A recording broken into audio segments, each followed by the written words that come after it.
We live in color, emotional beings. From moment to moment, it can change.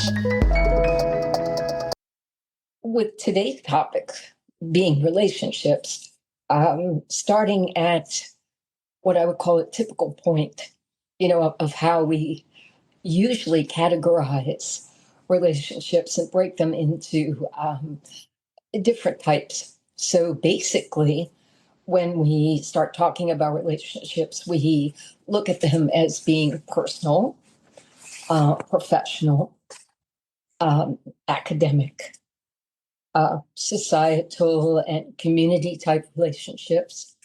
We have sort of a newer one, or maybe not so new at this point, and that's the digital and online relationships. As we go through generations that are growing up with computers, and they have that online presence, to them it's pretty much natural and normal. It's part of their everyday life.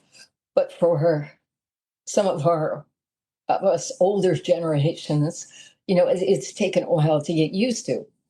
So essentially, it appears that we have maybe 5 basic types of relationships, and they overlap to a degree. Mm-hmm. And so many times when we're feeling positive or perhaps negative in one of the relationships, it can kind of leak over into one or more of the other ones. For example, the online relationships, we're seeing instances of where online posts can have such a detrimental effect on how people feel about themselves.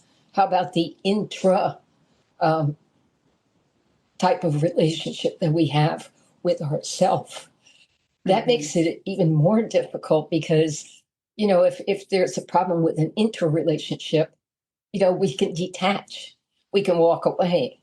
But when it's intra, we can't get away from ourselves, Definitely. so it's Definitely. become highly problematic. Yeah, yourself isn't going away. Exactly. No. Exactly. I think that in the case of the digital, online relationships,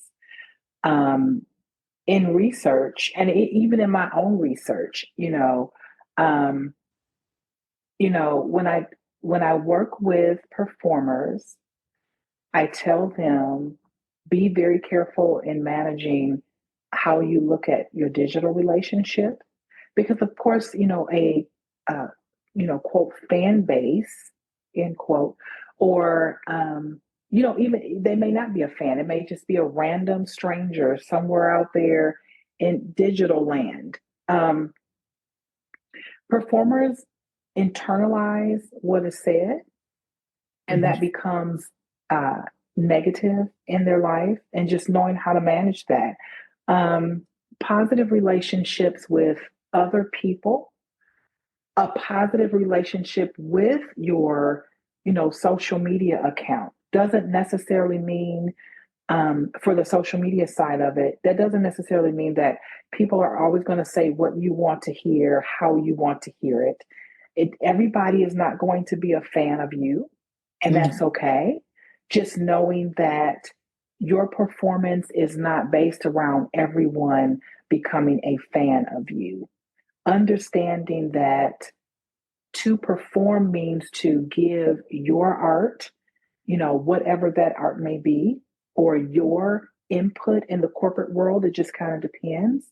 And there are going to be people that love you and believe that you are the best thing since sliced bread. There are going to be people that do not agree with you, do not like your ideas, do not like your melodic choices, and understanding that that's okay. Because if you internalize that as, what we would call negative feedback, but if you internalize that negative feedback, it's going to start to skew your perspective of you, which is a huge problem. Because then it changes even the way that you create your art, then you're not authentic anymore. So there are so many destructive paths that you can go down if you don't um, keep relationships where they belong. And what I mean by that is if a relationship is positive and strong, studies show that shows that, that empowers you. Um, it makes you feel supported when Mhm. you're on stage, when you're in a corporate boardroom, when you are just completing daily tasks, it doesn't really matter. And negative relationships it degrades your ability to be able to mentally and emotionally regulate.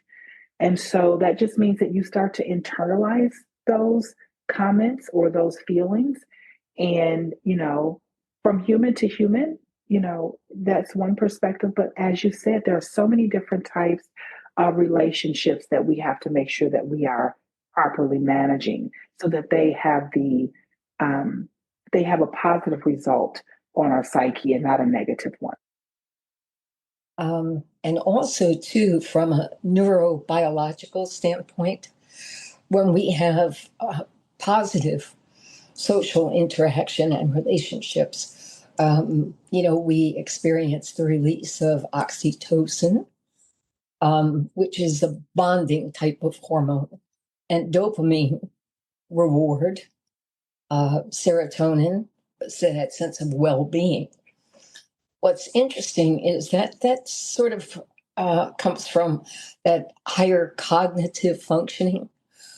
But when we shift into that more negative aspect of a relationship or isolation conflict, what happens is that we have a stress response and we find ourselves going into the amygdala, that part of the brain, that primitive part of the brain.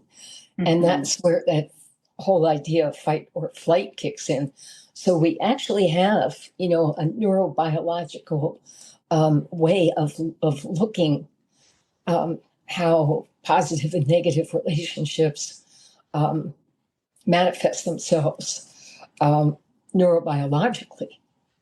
Definitely, most definitely. So I think we need to make a choice. And when I say we, I just mean in the human experience. If there are things that you have a positive relationship with, which means you leave away from that feeling uplifted and fed.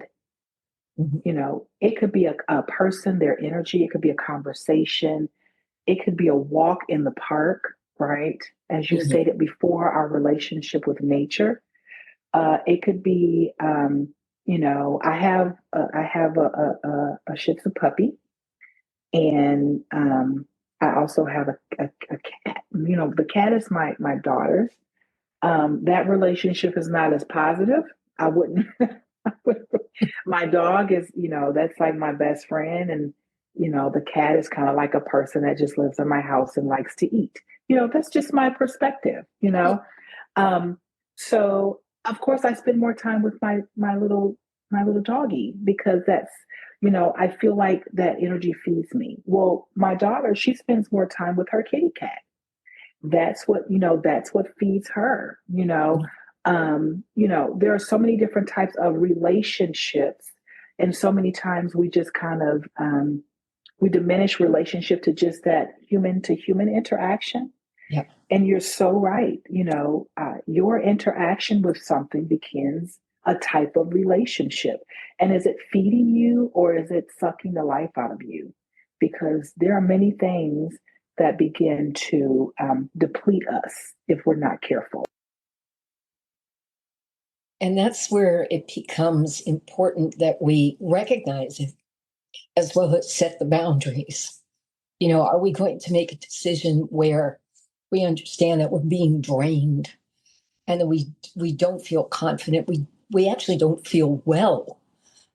And it's you get to that point where you have to make some kind of a decision as to whether you want to completely eliminate the relationship completely or put certain parameters in place From, let's say, from a conflict resolution or a conflict mitigation standpoint, that perhaps explaining to the other human that when they say certain things or they phrase certain things a certain way, it comes across more as an accusation, and that sort of thing, opening lines of communication.